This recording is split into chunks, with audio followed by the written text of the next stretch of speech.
Dostlar merhaba, Tarih Channel'a hoş geldiniz. Joseph Stalin nasıl başa geçti, şimdi ona bakacağız. Ama videoya geçmeden önce kanalımıza abone olup beğenirseniz çok yardımcı olursunuz büyütmek için. Yosif Çukaşvili olarak bilinen Joseph Stalin 18 Aralık 1878'de Gori'de dünyaya geldi. 7 yaşında çiçek hastalığına yakalandı ve bu hastalık yüzünde kalıcı izler bıraktı.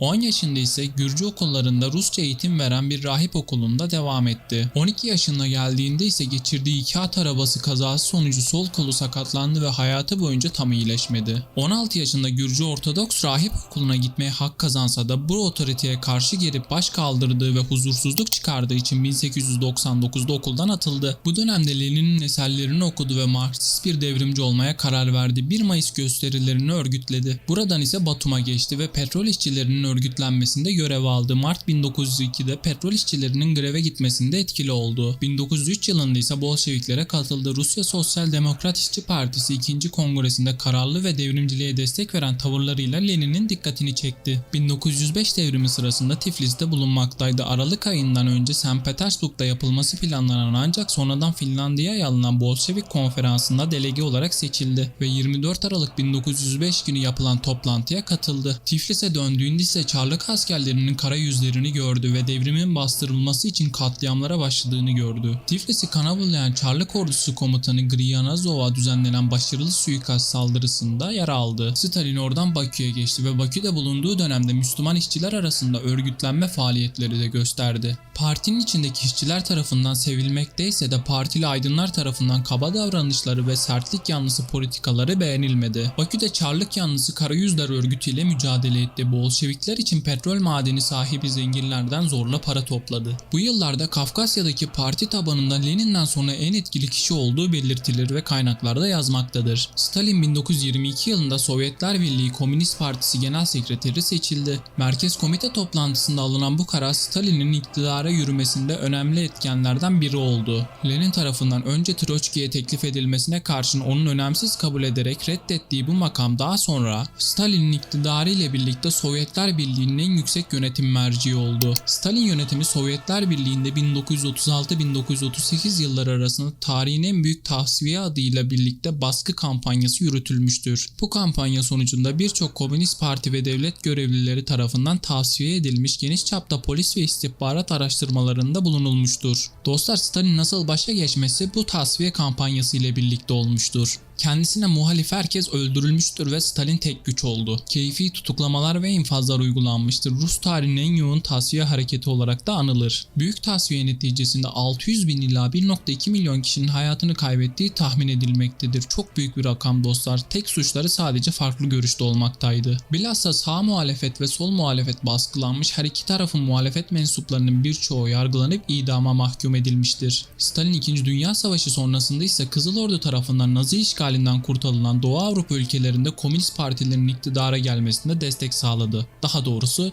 getirdi. Çekoslovakya, Doğu Almanya adı verilen Doğu Almanya, Bulgaristan Halk Cumhuriyeti, Polonya, Yugoslavya Federasyonu, Macaristan ve Romanya'da Sosyalist Halk Cumhuriyetlerini kurdu. Bu ülkelerin kapitalist ekonomiden sosyalist ekonomiye geçmesine ve Sovyetler Birliği'nin tecrübelerinden yararlanmalarında yardımcı oldu. Kısaca işin sonuna gelirsek Stalin 5 Mart 1953'te öldü. Ölümünden sonra Kruşçev ünlü 20. Kongre ile Stalin'in yanlışlar yaptığını iddia ederek anti-Stalinizasyon kampanyasını başlattı. Kongrede Stalin'in portreleri ve heykellerin halkta tepkiye yol açmamak ve infial yaratmamak için sessizce ve yavaş yavaş kaldırılmasının kararı alındı. Dostlar, buraya kadar izlediyseniz hepinize çok teşekkür ederim. Küçük kanalımızı büyütmek için beğenip abone olursanız ve bize destek olursanız çok seviniriz. Ayrıca güzel yorumlarınızı da bekliyoruz.